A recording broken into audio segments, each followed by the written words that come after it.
उत्तर प्रदेश के एक छोटे से गांव धनपुर में हालात वर्षों से जस के तस बने हुए थे। टूटी हुई सड़कें, गंदा पानी, स्कूलों में मास्टरों की कमी और चारों तरफ फैली बेरोजगारी। हर चुनाव में नेता आते, वादे करते, हाथ जोड़ते और जीतते ही गायब हो जाते। गांव के लोग अब थक चुके थे। शिकायतें रह गई थीं, लेकिन उम्मीदें दम तोड़ चुकी थीं। इसी गांव में रहता था मनोज, एक पढ़ा लिखा, ईमानदार और संवेदनशील नौजवान।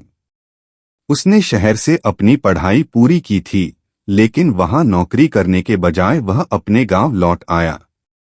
उसका मानना था कि अगर बदलाव चाहिए तो शुरुआत खुद करनी होगी। उसने देखा कि धनपुर को किसी ऐसे इंसान की जरूरत है जो सिर्फ भाषण न दे बल्कि दिल से सेवा करे। जब पंचायत चुनाव की घोषणा हुई तो मनोज ने प्रधान पद के लिए खड़े होने का फैसला किया। पूरे गांव में हलचल मच गई। कुछ लोगों ने उसका मजाक उड़ाया, कंप्यूटर चलाने वाला लड़का गांव क्या चलाएगा। पुराने नेता ताने मारने लगे, लेकिन गांव के युवा, किसान और वो लोग जो सालों से नजरअंदाज किए जा रहे थे, वो सब मनोज के साथ खड़े हो गए।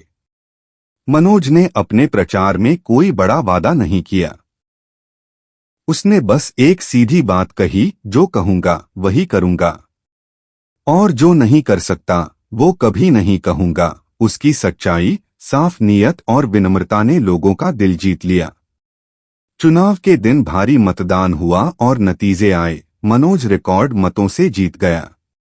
जीत के अगले ही दिन से उसने काम शुरू कर दिया। हर रविवार गांव में जन सुनवाई आयोजित होने लगी, जहां हर व्यक्ति खुलकर अपनी बात रख सकता था। सरकारी स्कूल की दीवारों पर रंग चढ़ा, टूटे दरवाजे बदले गए और मास्टरों की उपस्थिति तय की गई। मिड डे मील की गुणवत्ता पर खास ध्यान दिया गया, ताकि बच्चों को सम्मान के साथ शिक्षा और पोषण दोनों मिल सके। मनोज ने गांव में सफाई अभियान चलवाया। नालियां साफ करवाईं, कूड़ेदान लगाए गए और वर्षों से खराब पड़े हैंड पंपों की मरम्मत करवाई गई। बिजली विभाग से संपर्क करके गांव में रोशनी की व्यवस्था सुधारी गई। लेकिन सबसे बड़ा बदलाव तब आया जब मनोज ने जिला मुख्यालय से सड़क निर्माण के लिए बजट पास करवाया। कुछ ही महीनों में गांव की मुख्य सड़क बनकर तैयार हो गई। अब बच्चे आसानी से स्कूल पहुंचने लगे और किसान अपनी उपज शहर के बाजार तक ले जाने लगे। सरकारी योजनाओं का सही इस्तेमाल सिखाने में भी मनोज ने बड़ी भूमिका निभाई। जिन लोगों को पहले कभी राशन कार्ड या पेंशन नहीं मिली थी, अब उन्हें भी लाभ मिलने लगा। गांव के लोग अब खुद जानने लगे थे कि उनका हक क्या है और कैसे उसे हासिल किया जा सकता है। मनोज की ईमानदारी से कुछ पुराने नेता और भ्रष्ट लोग तिलमिला गए। उन्होंने उस पर झूठे आरोप लगाए, अफवाहें फैलाईं, लेकिन मनोज डगमगाया नहीं। उसने हर बार जवाब दिया, सच्चाई, मेहनत और सेवा से। एक दिन गांव के सबसे बुजुर्ग किसान, जो कभी बोलते भी नहीं थे, मनोज के पास आए।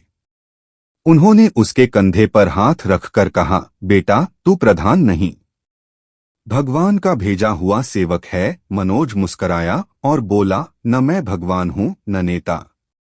मैं तो बस अपने गांव का बेटा हूं।